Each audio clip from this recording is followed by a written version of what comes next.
It's an Elections on 4 special, the New Orleans Mayoral Debate. Good evening, everyone, and thanks for joining us for this 2025 debate for the mayor of New Orleans. It is hosted by us here at WWL Louisiana and the Committee for a Better New Orleans, our partners. I'm Katie Moore along with Sharice Gibson, and we will be tonight's moderators for the debate. Well, the primary election is Saturday, October 11th. If no one wins 50% of the vote, the top two candidates will head to a runoff election in November. Yeah, the candidates joining us for tonight's debate are State Senator Royce Duplessis, City Council at-large member Helena Moreno, and District E Council member Oliver Thomas. Each of these candidates polled higher than 5% in our exclusive WWL Louisiana poll. Well, the rules are simple here. Katie and I will be asking most of the questions tonight. Each candidate will have 1 minute to answer. If another candidate is called out by name, that is during someone's response, that person will get 30 seconds for rebuttal. And we begin tonight with a set of questions that all of the candidates will have an opportunity to respond to. Our first topic is roads. So let's listen in to a Broadmoor resident who explains one of the problems with them. My name is Brian Shapiro. I live over here in the Broadmoor area. We have this pothole that became a sinkhole, I believe. I've reported this probably 3 times now over the last year and a month. Over the last, I would say, about 3 months, they've been doing all kinds of road work over this whole street, tearing up the street, repaving the street where they tore up. But for some reason, this sinkhole, nobody sees it. It's so frustrating. It's an eyesore. I pay a lot of money to live here, and this isn't part of the plan, the payment plan, And our first question, when Mayor Cantrell took office, there were $2 billion on the table from FEMA for road repairs. Now, the management of those projects has been messy. They've had extended deadlines, stalled projects, and complaints and frustrations, as you just saw there, from residents at a boiling point. How will you tackle those 200-plus projects, and when can residents expect them to be done? We begin this evening with Senator Duplessis. Again, you have 1 minute to respond. Thank you all for having me tonight. This pain is real. The pain that people feel with the potholes that have been so systemic. This isn't a new problem for the city of New Orleans, but when you think about the fact that we had over $2 billion to spend down, and here we are 20 years post-Katrina, where we see those same problems. When I was a chief of staff in City Hall 20 years ago, we had similar problems. Lack of coordination between Sewage and Water Board and Public Works. We have a public-facing dashboard that really doesn't do much. Lack of transparency and accountability. We see pending problems, pending potholes that have been reported, but the issue is that we have a lack of staff and in-house capacity to get out there and fix these solutions. We need a coordinating cabinet so that everybody's on the same page. Within my first 100 days, we're going to identify the top 20 projects through all city council districts and make them a priority. Within my first 100 days, you will begin to see progress on getting those basic city functions like getting street repairs. It's just unacceptable what our citizens are dealing with. Senator Duplessis, thank you. Councilmember Moreno. Thank you. One of the biggest issues that we face is that work that we should actually be doing in-house, we're outsourcing, and things we should be outsourcing or doing in-house. So you talked about the $2 billion. That $2 billion that came in, the first tranche was over $1 billion. And myself and Councilmember DeRusso sat down with the Cantrell administration and we said, for this amount of work going out on the streets, we absolutely need to have project managers. And this administration said, no. We want to handle that type of oversight in-house. And obviously, because the level of oversight wasn't there, unfortunately, a lot of these dollars were wasted. But when we talk about these projects, though, what also needs to happen is really an urgent level of coordination and collaboration, Super Bowl style. Because when we have that level of urgency, coordination, and collaboration, we actually can get these things done. And at the directive of the mayor, we got some of these projects done in time for Super Bowl. All right, Councilmember Moreno, thank you so much for that. And we now go to Councilmember Thomas. Mismanagement at the highest level. We had too few contractors to deal with too much work. One of the things as mayor that should have happened on the front end was develop capacity and develop smaller contractors with apprenticeships to match up with contractors who could deliver and break down those multi-million-dollar projects into smaller pockets. That's been done before. Had we done that, then projects would have been finished on budget and on time. Projects that people knew would be an inconvenience turned into a hardship. And once they turned into a hardship, it was nightmares to people in the community. So as mayor, I want to work with the contracting community. I also want to work with up-and-coming young contractors who want to get involved in infrastructure work and make sure we partner them with experienced contractors so that they can develop the work ethic and the training so that when large projects come up again, we got enough contractors to do the work.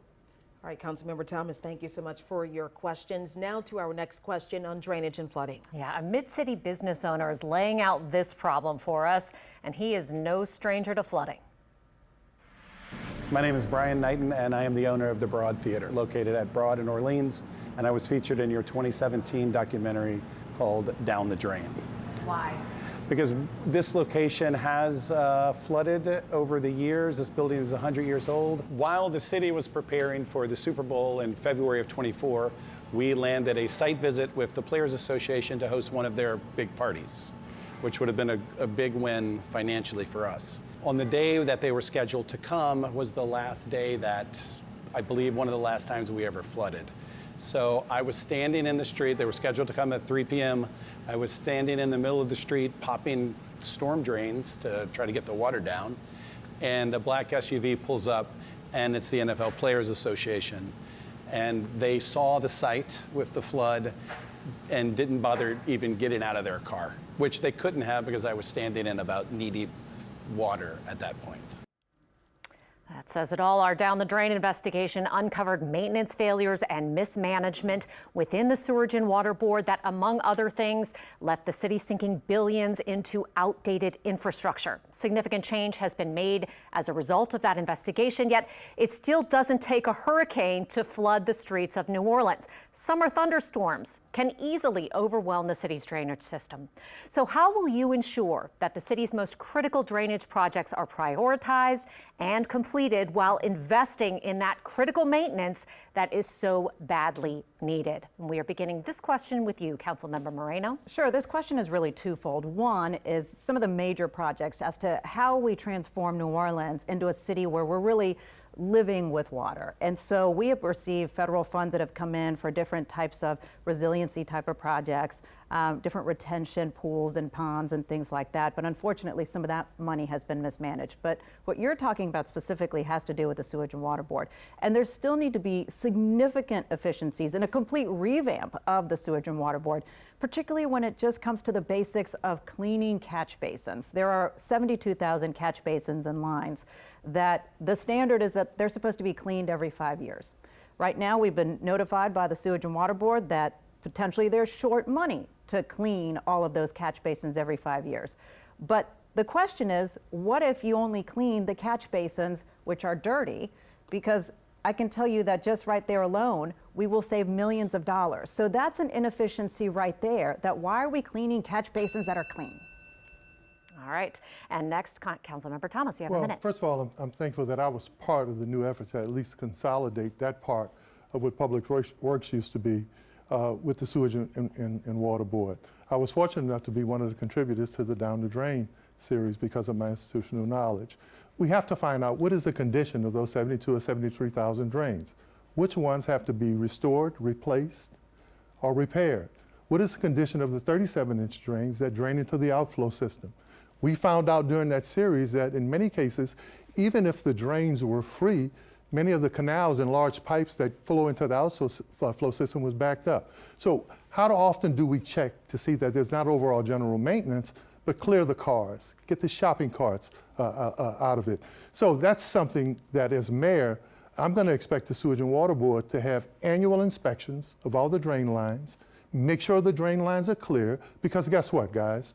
If the water can't get to the outflow system, the water's going to stay in his theater and his business. And Councilmember Thomas, I just want to set the record straight. I don't remember your role in Down the Drain and working on that project. Yes, yes. I was one of the people that Mr. Walker and Pearlstein and them called about institutional knowledge of the system, because I was hosting the Good Morning Show, and we were also using you guys to do segments on the condition of the Sewage and Water Board.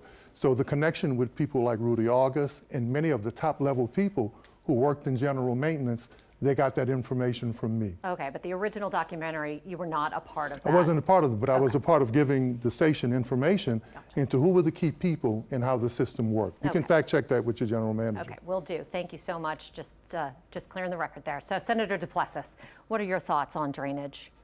Anytime there's a heavy rain, businesses, residents, everyday citizens feel anxiety. We have a new executive director at the Sewage and Water Board who I look forward to working with. I'm proposing that we do something bold, something different. Currently, the mayor serves as the president of the Sewage and Water Board.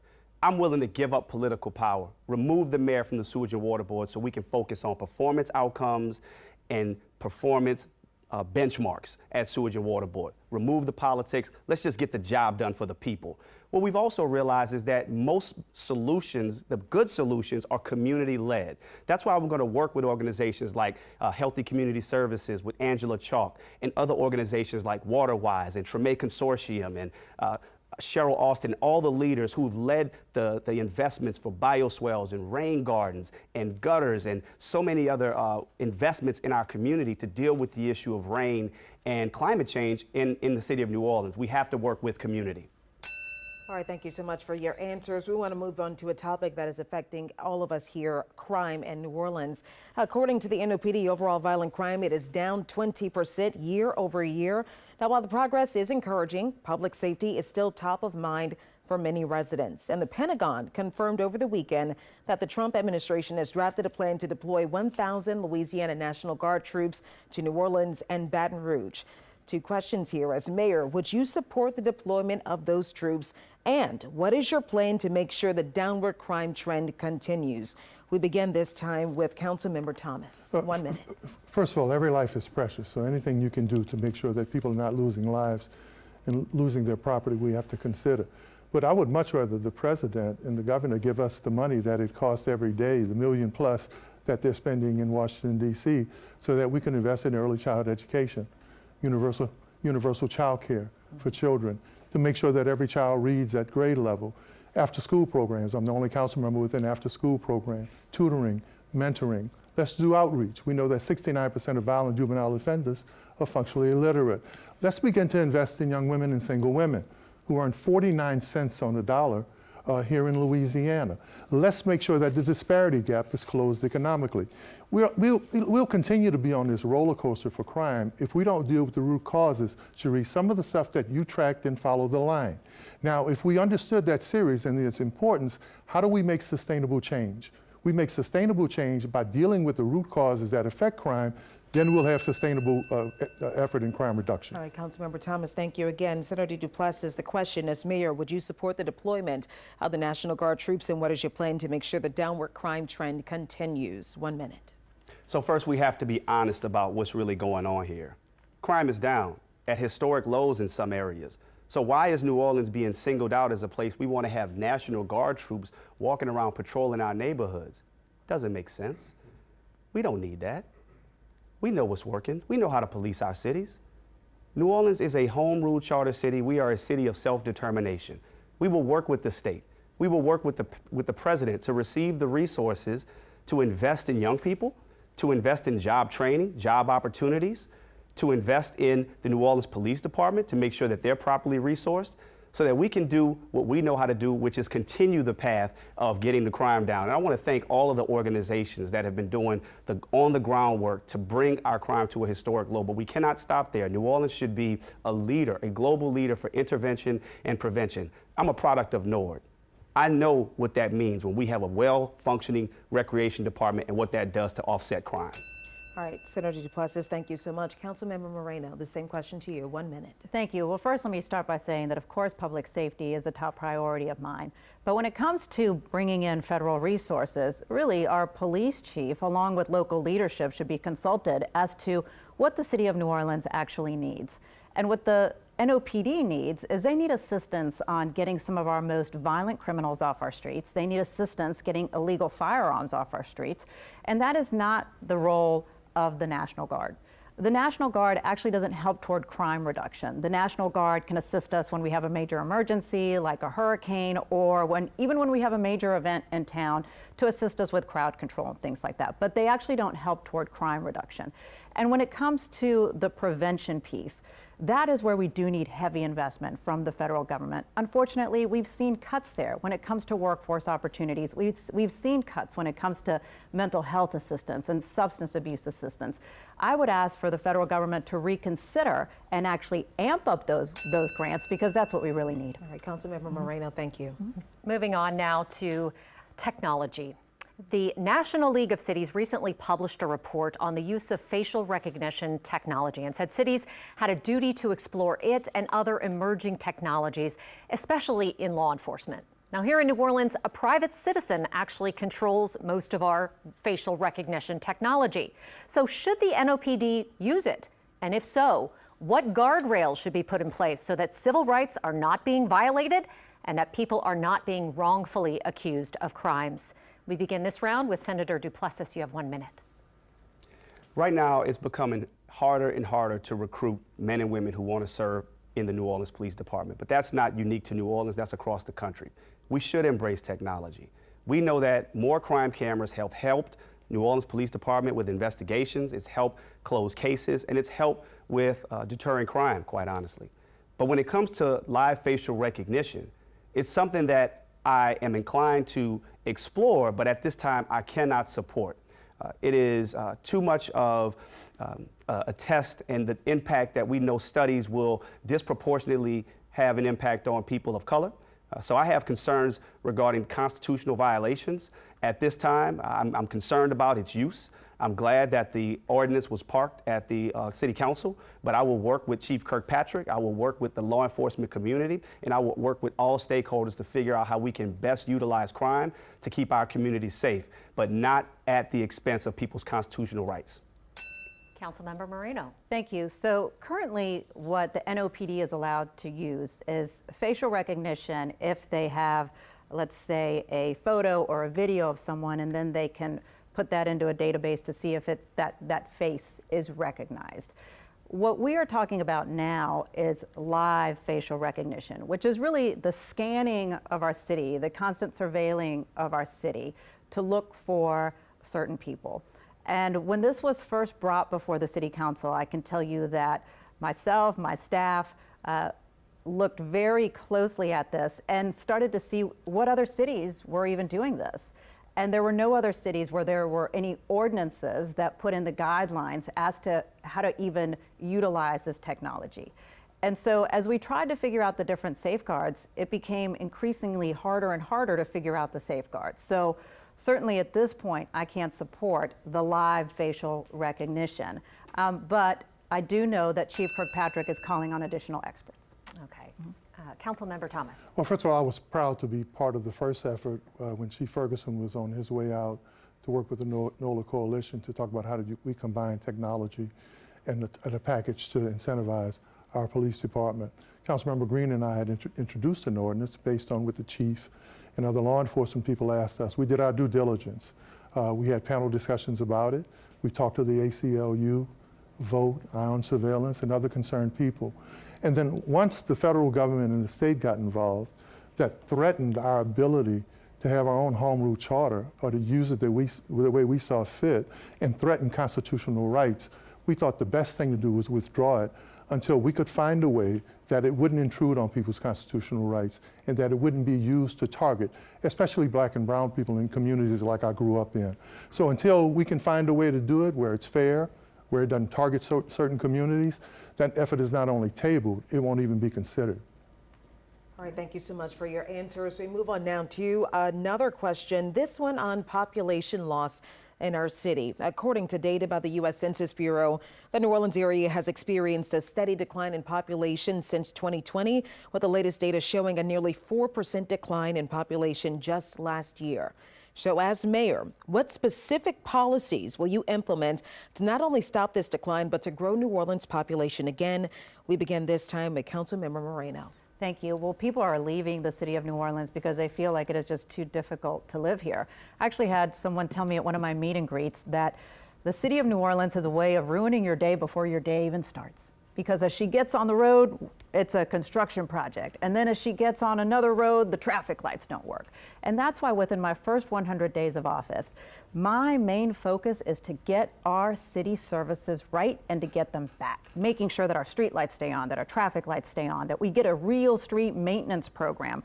Right now, our street maintenance program, we have one pothole crew for 1,500 miles of streets. And then at the same time, it's time to make sure that our city departments are working for the people of New Orleans and not creating hurdles for the people of New Orleans. Our Department of Safety and Permits, unfortunately, is such a barrier to doing business in our city. Whether you want to open a business, weeks to get an occupational license. Whether you want to do an expansion on your home, takes forever to get a permit. My main focus is revamping these broken city departments as well. All right, Councilmember Moreno, thank you. Councilmember Thomas. In OTFirst.com, we have 10,000 new homes, affordable new homes. Work with housing experts to make sure that we can provide that. That's nothing new. Let's take a look at CBDG funds and reprogram them to provide soft seconds like administrations have done in the past. Work with young professionals. Too many people have the stereotype of affordable housing as being that subsidy or that person on Section 8. No, affordable housing is for young reporters, politicians, MBAs. They're looking to be able to afford to stay in the neighborhood that they love. Another thing we can do is let's diversify our economy. But there's something that I talk about that no one else has ever done, regional cooperation. I was the first council member to have a regional meeting with our friends in Jefferson Parish. The state and much of our region is losing population. We ought to coordinate how we play on each other and build on the assets in the community so we can incentivize growth and development, but also make sure we're putting 250,000 new people in this region in the next 10 to 15 years. All right, Councilmember Thomas, thank you so much. We want to go now to State Senator Duplessis. Potholes need to be fixed. Infrastructure needs to be fixed. But let me tell you, potholes are not the reason that over 20,000 people have left the city of New Orleans. People left this city because it's too costly to live here. The people who are leaving the city and being pushed out don't even have cars to drive down our streets. They need opportunities. They need affordable housing. That's why I'm proposing developing and preserving 40,000 affordable units in the city of New Orleans. I want to stand up a fortified roof program to support and supplement what's happening at the state level so that we can fortify 25% of the roofs in New Orleans to bring down insurance costs. We also have to be serious about economic development. The Port of New Orleans is an opportunity for people, for our people, to get jobs, $75,000 on average, so they can stay in the city of New Orleans. People are being squeezed out, not because of potholes, because it's too costly to live here. People leave and go to other cities for opportunities, and that's what we need to create in the city of New Orleans while we're fixing the potholes. All right, thank you so much. Now, the Bureau of Labor Statistics, this is something that you all just touched on a little bit, but the Bureau of Labor Statistics says that food service is the second largest employment sector in New Orleans. And the average wage for one of those workers is about $14 an hour. Yet MIT's cost of living wage calculator shows that the average working parent with 2 kids needs to make around $20 in New Orleans to be able to afford to live here. Which industries will you target to create living wage opportunities, and how? We begin with Councilmember Thomas. Well, the first thing I'd like to do is let's go back to being a government that believes that people shouldn't make minimum wage, make sure that municipal employees and people who do business with the city having not just a living wage, but a saving wage. I was part of the first city council that adopted its own standard for minimum wage. The courts went against us, they defeated it. I'd love to have relationships with people like Senator Royce Duplessis where we can get the Senate to give us the freedom to be able to negotiate our own ability to control wages and minimum wages here in our community. But also, the mayor can set a tone and use a bully pulpit to talk about how people are being pushed out of our city, and the senator is right. If we don't make this city affordable, we're going to be the sliver by the river. We're going to be a pass-through where people come to visit, but people can't stay. That's a joint effort with the state, with the city, and all of our officials, as well as the business community. We can't leave them out. Too much money passes through our city, but it doesn't stay with our citizens. Any specific industries that you were going to target? Well, I mean, the tourism industry, I think we can sit down and talk to them about how more of that money stays with their workers.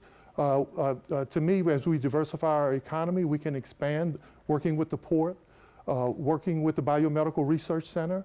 Those are areas where we can sit down and talk to them, especially when ecotourism. We have Bayou Sauvage. That's an area of growth that we don't even take advantage of. Okay. And we got miles of land. God didn't make any new land. We got new land in Upper Nine Gentilly and New Orleans East. Okay, thank you.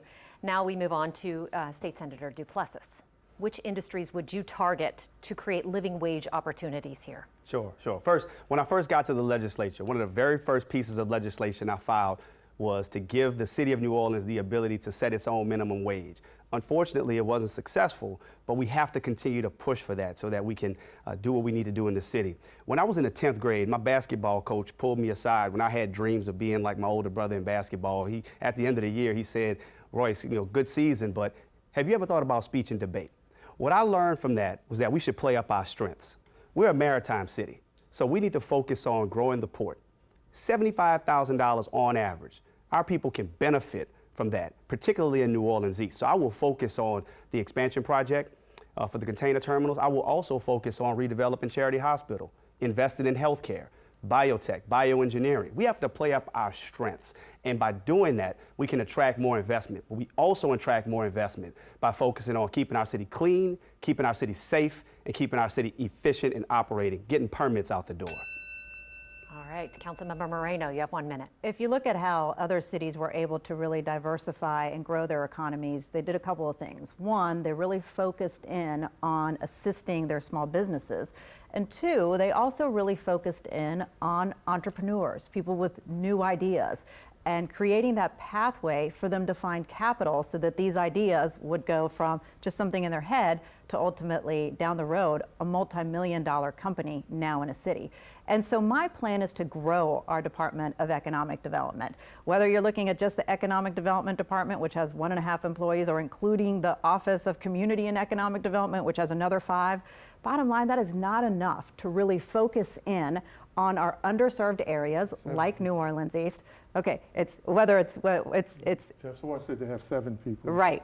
Well, that was my time real quick. I'm sorry. Yeah, so first, let me just back up.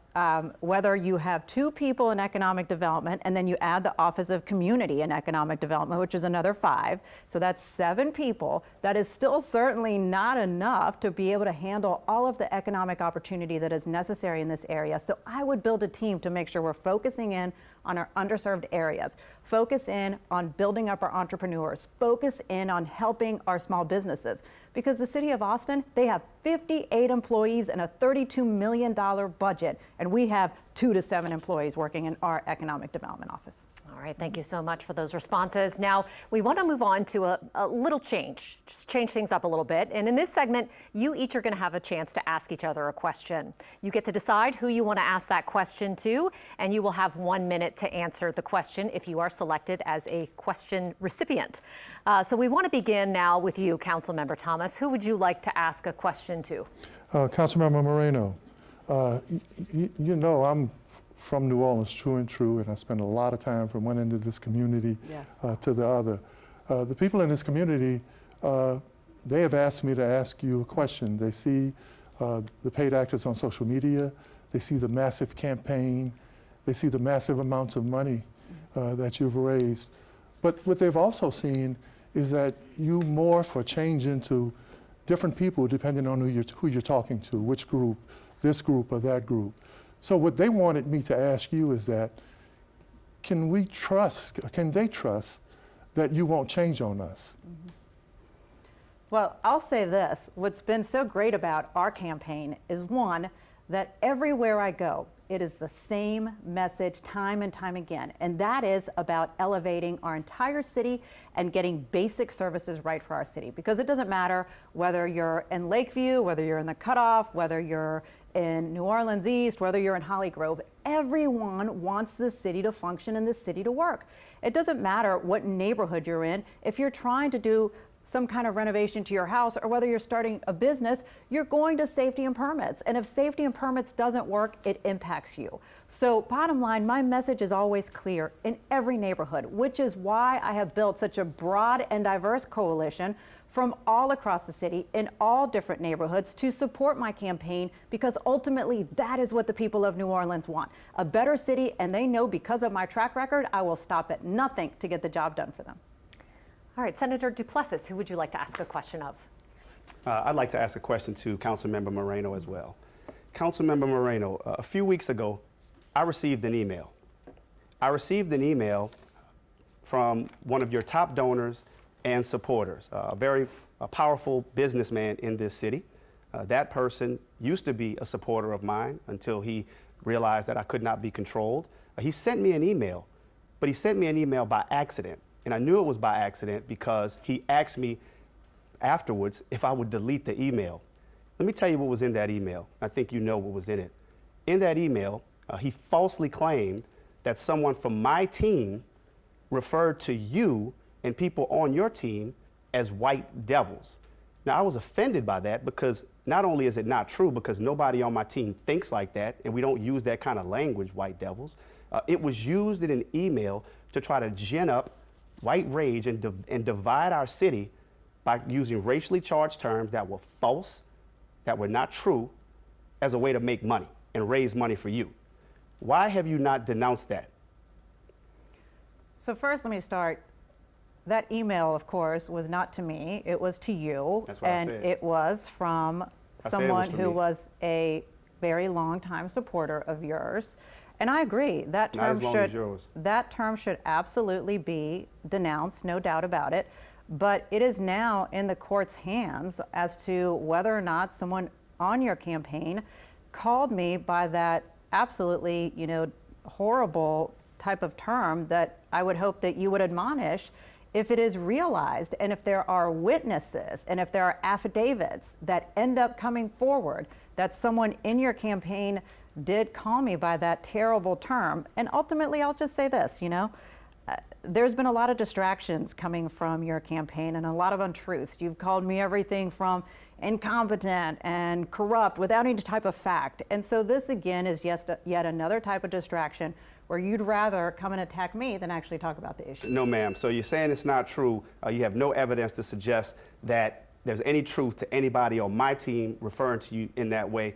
Mr. Hammock asked that the email be deleted. He even acknowledged that he sent the email. So you have no evidence to suggest that anybody on my team said that. None. Black people in New Orleans don't even talk like that. Hang on. The question is to me. The question is to me. Yes. We'll give you a few seconds to respond, and then we'll move on to your question. Once again, this is now in the hands of the court. So you're blaming it on the courts? No, this is now in the hands of the court, and there will, see what happens, whether or not there are affidavits or any witnesses who come forward as to whether or not someone in your campaign said this. And I hope that if it is found out that that did happen, that you absolutely admonish the person who did this, and then that you correct the record. Who was the person who did it? Who was the person who did it? You should check the court record. Okay, let's move on now. Now it is time for you, Councilmember Moreno, to ask a question of one of your opponents. Okay, let's see. Well, since last time I did you, Councilmember Thomas, this time I'll go ahead and ask Senator Duplessis a question. Senator Duplessis, you have criticized the City Council when we have fought on behalf of the people of New Orleans. When we thought that the mayor really didn't have the people's best interest. And one of those situations happens to be the recent issue with, of course, the school board settlement. This was a situation where we all got in a room together and we all worked out a deal, the CAO, council members, mayor's team, so that we could move forward with the settlement. And then at the last minute, the mayor decided, no, we don't want to do this deal. Once again, people got back in the room trying to make this happen. Ultimately, when we couldn't get any type of resolution, the City Council decided to move forward and actually take the mayor to court, really on behalf of the children of New Orleans. So my question is, do you support the council's continued fight for the children and taking the mayor to court, or would you have allowed the mayor to win and the children to lose? I've said before, I support the children. So you then support the council taking the mayor to court, which is something that you've always said that we should just get into a room and work it out. So you support the fact that we actually had to take the mayor to court to deal with this issue. I support the children getting their funding. Thank you for supporting the council. And if there was a deal that was entered into, if there was an agreement, then that agreement should be honored. Thank you for supporting the council. You had 1 minute to answer that question. So is there anything else you'd like to add? Let me say this. When it says that I've been critical of the council, I have not just been critical of just the council. I've been critical of the crisis in leadership that we've had coming out of City Hall.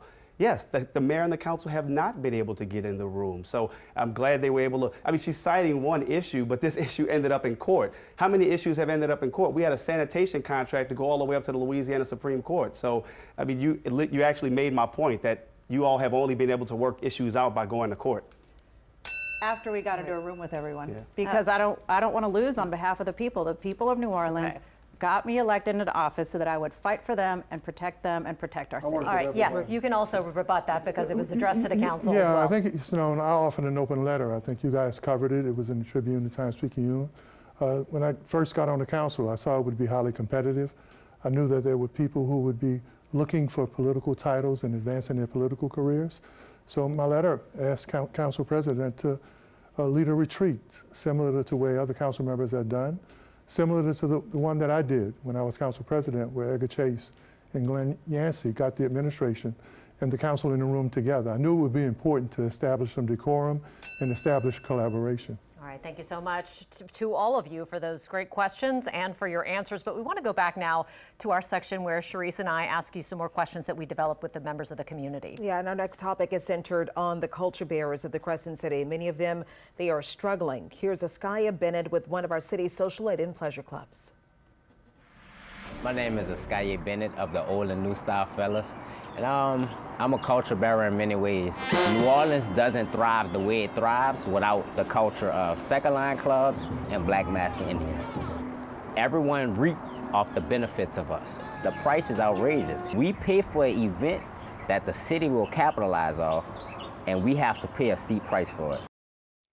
Well, New Orleans cultural and arts communities are the backbone of our identity and economy. I think we can all agree that. Yet many of these artists, they are culture bearers that are struggling with housing costs, displacement, and lack of resources. So not only is there a lack of support for those culture bearers, but they're also being forced to pay excessive fees to produce the culture that makes New Orleans great.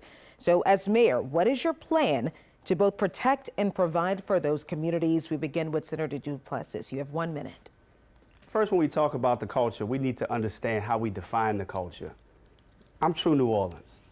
My grandfather was part of the original Square Deal, Second Line Club, Treme. He got to his 90s, had dementia, never lost sight on how to second line. My Uncle Townsley, Black Men of Labor. My wife's grandfather, Lionel Furbows, played the trumpet till he was 104 years old. So when you talk about the culture is in my veins. And when we talk about protecting the culture, it's easy to say that through words, but when you look at why the city council most recently allowed for NOPD to impose a $5 million insurance policy requirement on some of our second line clubs, you're saying, why are we working against our our culture? And we come and we try to save the day and give these excuses that we're standing with the culture, but every time we look up, we're attacking the culture. So it's really about showing up, making sure that they have the health care they need, the housing that they need, centering the culture, and not just talking about it. All right, thank you so much, Senator Duplessis. Councilmember Moreno, what is your plan as mayor, again, to both protect and provide for these communities? 1 minute. First, a correction. It was actually the city council that blocked NOPD's enforcement of this $5 million policy. We're the ones. It was not an ordinance. It was not. It was an NOPD policy. Check your record. So anyway, but bottom line, it's all about fairness and communication. And the fairness piece, particularly for our second line groups, they are being treated so differently than our Mardi Gras crews. And they don't feel like they're being engaged with and really being able to collaborate with the city as to how to make everything work. And so that's what I would provide, this level of collaboration and coordination with our second line crews so that we're all on the same page. But at the same time, when we talk about protecting our culture, we have to ensure that our culture bearers are valued, which is why I moved forward with the musicians ordinance, making sure that every time the city hires a musician, they're paid at least $200 an hour. All right, Councilmember Moreno, thank you. Councilmember Thomas. Well, first of all, the New Orleans Police Department tried to enforce and increase penalties and coverage because a lot of second line parades and organizations had added characters, had added trailers, and added floats, which means that there wasn't a real understanding of how that culture has grown. That's a perfect question for me because I'm the only elected official to ever be king of two social and pleasure clubs, Buck Jumpers in Treme, Mark Step is where my wife was the queen. And then if you watch Treme season 2, they did an entire episode on how former council member Oliver Thomas helped save and fight for the culture. The culture is my family, my Uncle Benny, my Auntie Jerry, my mom, and all of the folk in my family, from the music to how we second line to how we enjoy that particular culture. Big Chief Rudy Bocage and Night Ward Hunters, Creole Wild West, and all of the great culture bearers of this community. So not only is it in my blood, I'm the only elected official who's actively participated as part of it. All right, thanks so much. We want to move on now to housing. It's obviously a big issue here in New Orleans, and the New Orleans people, actually. The young people? Yes, I think we're going to move forward over to young people now. Okay. Let's check that out. All right, let's move over to them. We want to hear from a young woman who's been working on the youth report. She's been working on the youth plan for the city of New Orleans. A youth justice advocate. Unlike the libraries that close at 7, Nord is open till 9, 8 at night. It gives you somewhere, instead of going straight home, it gives you somewhere to relax, a space that is for you, somewhere that you know that is safe, that the lights are going to be on, that the bathrooms are going to work. It's sometimes people's safe space, and when those places are closed or shut down or don't have the adequate amenities that they're supposed to have, it really breaks young people down. All right, so we are now 5 years into the Youth Master Plan, with many of you familiar with the 10-year strategy. Yet you, like Sierra, you just heard from, say still not enough is being done to see this plan through. The Committee for a Better New Orleans reports only 4.9% of the city's 2025 budget is allocated towards youth-related investment. So as mayor, would you be willing to first commit more money towards youth investment? And if so, where will that money come from? We begin with Councilmember Thomas. I mean, the first thing we need to do is go back and take a look at what worked. When the city was at the tail end of 17 years of 300 and 400 murders, the first thing that the Moreno administration did, former Mayor Mark Moreno, when he came in, was he doubled the budget for the recreation department. Sally Ann Roberts and Kathy Harris started each one save one. I won the Jefferson Award for the Boys to Men Mentoring Program for taking kids who were failing and putting them on the honor roll. We had a robust Chevron program during that time where over 2,000 kids had apprenticeships and summer jobs. I think everyone should do what I do, have after-school programs and tutoring programs. So I was really kind of amazed when during the Landry administration they recognized 33,000 opportunity youth without an opportunity. Young people at this city don't need a seat at the table when I'm mayor. They're going to help build the new table. And if you build the new table, you don't have to ask for a seat. It's your table, young people. All right, thank you so much, Councilmember Thomas. Senator Duplessis, 1 minute. My parents put me on Pontchartrain Park when I was 5 years old. Me and my 3 brothers were all raised on that playground. We know what a robust New Orleans recreation looks like. We know what a healthy New Orleans recreation department looks like. My dad used to cut the grass at Pontchartrain. He maintained the lights. He ran the concession stand. But that's not the same recreation department that we have today. See, we love to talk about how much we love our children and how much we listen to our children, but budgets are reflections of our priority. They're moral documents. And until we properly invest in our youth, we're not going to get the outcomes that we need. So we have a wonderful youth master plan. The problem is that we haven't properly invested in it. I will make it a priority to ensure that the New Orleans Recreation Department gets increased funding, but we're not going to stop there. I want to stand up and create a 0 to 3 universal pre-K program. I want to make sure that all children in the city of New Orleans are reading at grade level by the age of 8, because we know what that will lead to, and that's only positive outcomes for our young people. All right, thank you so much. And Councilmember Moreno. Thank you. The issue is, once again, it's implementing these plans. So we have the Youth Master Plan. We also have this other plan called the Big Green Easy Plan. And that particular plan was about really revamping Nord and being able to provide as many recreational opportunities for our children. And unfortunately, none of the Big Green Easy Plan has been implemented at all, including really doing a full assessment of all of our recreational facilities across the city. So as mayor, I will implement this plan and find different ways to ensure that we revamp Nord to provide as many opportunities for our kids. But at the same time, also find the best way that we can partner with our schools so we can have the best outcomes when it comes to after-school program. And then work with our health department to focus on a big issue impacting our city, and that's truancy. And truancy levels in our city are the highest in the state of Louisiana. Having crisis teams to really focus in on the child and figuring out what is going on within the household that this child is being truant could lead to positive outcomes. All right, thank you so much, Councilmember Moreno. Moving on to the topic of New Orleans East. Despite making up a very large portion of the city's landmass, residents in New Orleans East say they still don't see the same retail, dining, and economic investments as other neighborhoods. So what is your concrete strategy as mayor to attract new economic development and quality retail to New Orleans East? We begin with Senator Duplessis. You have 1 minute. The first thing that we're going to do is change the way that we talk about New Orleans East. New Orleans East has a perception problem. We cannot continue to talk about New Orleans East as though it's one neighborhood, as though it's one lost cause. I remember as a child going to New Orleans East with my grandparents. They lived in Kenilworth. We used to go to the Kenilworth Theater. We used to go to the A&P right there on Morrison.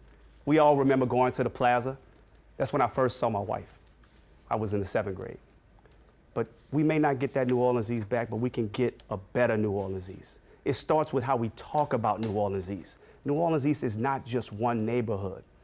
Tulane Avenue just got a Trader Joe's. When you talk about crime statistics, you probably have more crime where that Trader Joe's got placed than in certain parts of New Orleans East. So we're going to change the way we talk about it. We're going to enforce blight. Any negligent property owners are going to be dealt with. We're going to clean it up. We're going to cut the grass. We're going to deal with overgrown lots, and we're going to restore the pride in New Orleans East. All right, Senator Duplessis, thank you. Councilmember Moreno, your concrete strategy as mayor to attract new economic development and quality retail to New Orleans East. Sure. So when I build up my economic development team in office, I will have a specific group within that office just focus solely on New Orleans East, making sure that we're retaining businesses there, making sure that we're recruiting businesses there. Also ensuring that some of the city-owned properties that we have in New Orleans East, that those are put back into commerce. We have this old dilapidated incinerator site in New Orleans East that actually could be a great job center now that we have the new port terminal coming in St. Bernard. But we have unfortunately lost businesses in New Orleans East due to the fact that there's been this lack of attention. We lost Faubourg Brewery, one of the businesses there, due to the fact that the city really wasn't paying attention to their needs. And there were simple needs of beautification. They had an outrageous sewage and water board bill. And so that is why this level of attention is so important. And I'll also mention that I'm the only candidate up here who actually has a plan on their website that fully lays out my vision for New Orleans East, because I see so much tremendous opportunity there. All right, thank you so much. And Councilmember Thomas. Let me say, I think I'm the only council member that's actually changed the stereotype and the perception of New Orleans East. Now New Orleans East is a conversation. People didn't talk about it before. And Councilmember Senator Duplessis is actually right. It's not the other side of the high rise. 7,000 acres of developable business park. KD2, the busiest waterways in North America, then coastal the industrial. Accessed by railway and interstate from Jacksonville to Santa Monica. 27 subdivisions of the highest African American earners of any municipal district. Ecotourism by use of eyes, 340 different bird species. If birding can be popular in New Jersey, surely ecotourism and birding can be popular in here. But the leaders, the titans in business and industry, also have to look at the East as an asset. Why are we not promoting that New Orleans East is leading the way in violent crime reduction? And if you check the permitting office, there have been more permits to open up new businesses by young entrepreneurs in New Orleans East than many other parts of the district. We have an $11 million investment about to go to Corner, Crowder, and Chef. All right, thank you so much, Councilmember Thomas. Okay, now we want to move on to housing for real this time. New Orleans 2024 Housing Ecosystem Report cites a shortage of 47,000 affordable housing units. At the same time, thousands of homes have been converted to Airbnbs and short-term rentals, really driving up rents and reducing the long-term housing stock. As mayor, how many affordable units do you realistically plan to bring online each year of your term, and how do you plan to pay for that? We want to begin with Councilmember Moreno. Thank you. So we have to take a look at what other cities have done to really boost up their affordable housing. And one of the kind of more unique ideas that I think is very doable in the city of New Orleans is that's taking their publicly owned properties and then ending up turning those into affordable housing. So what I would do is we have about 80 different structures that the city owns, and move those, and we also have a couple hundred parcels of land that the city owns, and move those over to the New Orleans Building Corporation. And then I would have the New Orleans Building Corporation really work to put those back into commerce. And then ultimately, with the main priority being turning these into affordable housing. At the same time, as you all know, the City Council has been very strong in their STR legislation. And we recently just won a huge court battle against Airbnb, where now they are having to take off their site thousands of listings that are not permitted. And so by not allowing these on the site, this could allow for additional affordable units. All right. Councilmember Thomas. First of all, the one thing is, as an elected official, you can say what you want, but your vote really shows where you are. I was the only first person who voted against the River District, and that was because of the affordable housing plan. $630,000 per unit. You know what we could do with $630,000 if we did that in Gentilly, Central City, or the Ninth Ward, or Uptown? Let's bring a lot of the housing experts back to the table. Lauren Anderson, Fred Johnson, Raj Paisho, Wilbur Thomas, the folk who did it during the 90s and late 80s, where we saw tremendous growth in infill, especially when ACT was challenging the mayor and the city government to build more affordable houses. Let's take a look at how we make old indigenous communities affordable. Let's work with the state to raise the homestead exemption. That would bring down costs about 20%, especially with raising insurance costs and other factors that are raising prices and making it more affordable. But let's sit down and how do we reprogram CBDG funds to use as soft seconds? Okay, thank you so much, Councilmember Thomas. Now, Senator Duplessis, you have 1 minute. So, Katie, you said we need 47,000 units. What I've said is that I'm proposing to build 40,000 units over the course of 10 years, building and preserving affordable units because it's something that we simply have to do. After Hurricane Katrina, we did 80,000 homes. So when people say, Royce, you have to stop saying you're going to build 40,000 units, you can't do it. I said, nope, I'm going to keep saying it because that's what we need. Miss Loretta in the 7th Ward, she doesn't care. She needs it done. Mr. Tommy Uptown, he doesn't care. He needs it done because he needs an affordable place to live. People are getting pushed out of our city, not by choice, because they don't have any place to live, and housing is a right. I'm going to create the Office of Chief Housing Officer that will coordinate between NORA, HANO, Finance New Orleans, and we're going to administer the new Affordable Housing Trust Fund that I publicly supported with my own resources to ensure that it got passed, thanks in large part to the leadership of Councilmember Leslie Harris. We're going to administer those $20 million to leverage funds, working with the leadership of Damon Burns at Finance New Orleans to get these projects completed. All right, thank you all. Now we want to move on to one of our final sections of tonight's debate, which is a rapid fire round where we ask you all a series of yes or no questions. Yes or no are the answers to these questions. So we're just going to go through these quickly just to get these topics out of the way and to hear how you all feel about some pretty key issues we feel are involved in the city of New Orleans. So we're going to begin with Councilmember Moreno. And the first question is this. After her historic indictment, should Mayor LaToya Cantrell step down? No, because she's not convicted. Councilmember Thomas? No. Senator Duplessis? No. All right, our next question. Would you support making a section of Bourbon Street a pedestrian mall as recommended for safety after the Bourbon Street terror attack? We asked first yes or no. Councilmember Thomas? No. Senator Duplessis? Yes. And No. Councilmember Moreno? No. I'm sorry? No. Should the city use red light cameras? Councilmember Thomas? No. No. Senator Duplessis? No. No. Councilmember Moreno is a no. And the next question here, will you keep Ann Kirkpatrick as NOPD chief? That is, if she is willing to stay. Councilmember Moreno? Yes. Councilmember Yes, she's earned Thomas? the right. Yes. Senator Duplessis? Yes. Thank you. Do you plan to keep the Office of Cultural Economy? Councilmember Thomas? Yes. Senator Duplessis? Yes. Councilmember Moreno? The next question, do you plan to keep the Office of Youth and Family Services? Senator Duplessis? Yes. Councilmember Moreno? Yes. Councilmember Thomas? Yes. All right, well, we are now approaching the end of tonight's debate. We can't thank you enough for being here with us, but we do want to give you all the chance to let the audience know exactly what it is that you're thinking. We have a special poll on our website where you can rate these candidates. Scan the QR code you see on the corner of your screen and tap the link that pops up to weigh in. Now in our final section, again, we will allow the candidates to make a closing statement. Yes, you all are going to have 1 minute to speak directly to the voters. No rebuttals will be allowed in the closing statements, and we want to begin this round with Councilmember Thomas.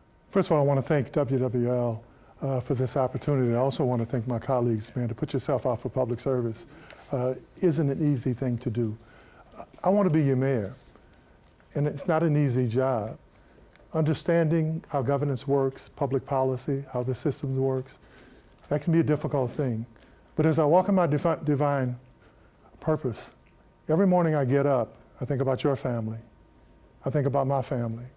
I think about your business and how it operates. And how can we be proud of the city that we live in? I think, what can we do to make a city that used to work? How do we demand more accountability? How do we have benchmarks and performance plans? How do we have elected officials that know that the sanitation bone is connected to the law department bone, is connected to the code enforcement bone? And how do we flip the social order? Too often it's been politics, business, and people are last. I want it to be people, business, and politics as a supporting entity. I'm Oliver Thomas. Please join this movement, number 26. All right, next up we have Senator Duplessis. New Orleans has always been known as the Big Easy.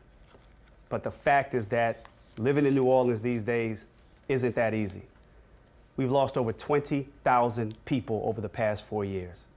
We've had multiple energy rate hikes. We are facing a $100 million deficit. But it's not all doom and gloom. I'm running to be your mayor, to make New Orleans an easier place to live, to make it a more affordable place to live. Yes, and to fix the potholes. My wife and I, we're raising our 7-year-old daughter in the heart of Central City. I recently ran an ad, and in that ad it says, he's one of us. I'm proud to be one of us.